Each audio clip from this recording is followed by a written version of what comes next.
Abdii hin kutatin. Gaaf tokko harreen dulloomaan namicha qotee bulaa tokko akka tasaa ta'e boolla bishaanii hedduu gadi fagoo ta'etti bade. Namichis harree isaa kan achitti bade argee boolla sana keessaa baasuudhaaf hedduu yoo carraaqellee achi keessaa baasuu hin dandeenye.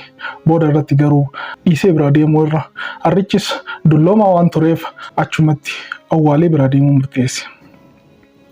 Harrichi carraa qabu hunda fayyadamee dadhabuu isaa yoo argu hedduu itti ulfaatee gadda guddaa keessa gale.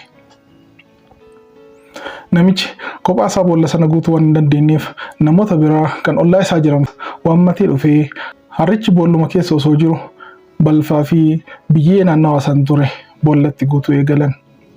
Harrichi waan ta'aa ture hedduu waan nama gaddisiisu waan ta'eef gadda guddaa keessa gale. Booda irratti garuu waan tokko murteesse. Isaan naajjee